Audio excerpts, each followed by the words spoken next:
სააპელაციო სასამართლოს თავმჯდომარის წინააღმდეგ შესაძლოა დისციპლინარული სამართალწარმოება დაიწყოს. შესაბამისი განცხადებით საერთაშორისო გამჭვირვალობა საქართველომ იუსტიციის უმაღლეს საბჭოს უკვე მიმართა.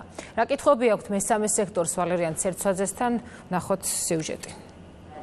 არასამთავრობო ორგანიზაცია ეჭვობს, რომ ვალერიან ცერცვაძეს შეპსი აიტექნიკთან ბიზნეს ინტერესები აქვს. კომპანია iPhone Plus ედავება, რომლის ანგარიშებიც ერთი თვის წინ სწორედ აიტექნიქსის განცხადების საფუძველზე დაყადახდა.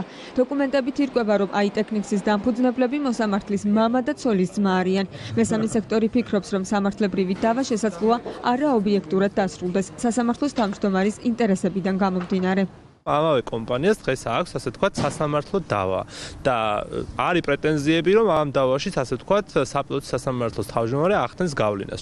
იუსტიციის უმაღლესი საბჭო მზად არის საჩივარი განიხილოს. პროცესი კანონის სრული დაცვით შესაბამის ვადებში წარიმართება. ასეთია საბჭოს მდივნის ლევან მურუსიძის განცხადება. როგორც კი საჩივარი შემოდის, ეს ეხება ვალერიან ცერცვაძეს ეხება თუ სხვას ეხება, ნებისმიერ შემთხვევაში იუსტიციის უმაღლეს საბჭოში იწყება საჩივრის დაახენის პროცედურა. და მე მინდა დავამშვიდო საერთაშორისო გამჭვირვალობას და ყველას, რომ საბჭო იმოქმედებს აუცილებლად კანონის შესაბამისად. სააპელაციო სასამართლოს თავმჯდომარე დღეს ჟურნალისტებთან არ გამოჩენილა. აიტექნიქსმა კი წერილობითი განცხადება გაავრცელა. კომპანია არასამთავრობო ორგანიზაციის ბრალდებებს უსაფუძვლოს უწოდებს. აიტექნიქსი მზად არის დაინტერესებულ პირებს დავის დეტალები გააცნოს. მიგვაჩნია, რომ საერთაშორისო გამჭვირვალობა საქართველოს მიერ სასამართლო საქმის მასალების და შესაბამისი მტკიცებულებების შესწავლის გარეშე მსგავსი სახის განცხადების გაკეთება არის უსაფუძვლო. ლახავს სასამართლოს ავტორიტეტს, ზიანს აყენებს ჩვენი კომპანიის რეპუტაციას და ხელს უწყობს საზოგადოებაში მიმდინარე დავასთან დაკავშირებით არასწორი ინფორმაციის გავრცელებას.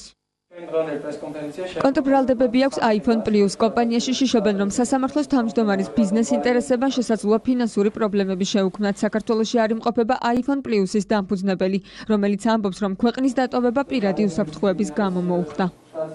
აიტექნიკი გვედავება Facebook გვერდის ჰაკერულად გაუქმებას მისთვის. ეს არის სრულად აბსურდი და რა თქმა უნდა აქაც ჩანს, რომ სააპელაციო სასამართლო თავმჯდომარე არის დაინტერესებული.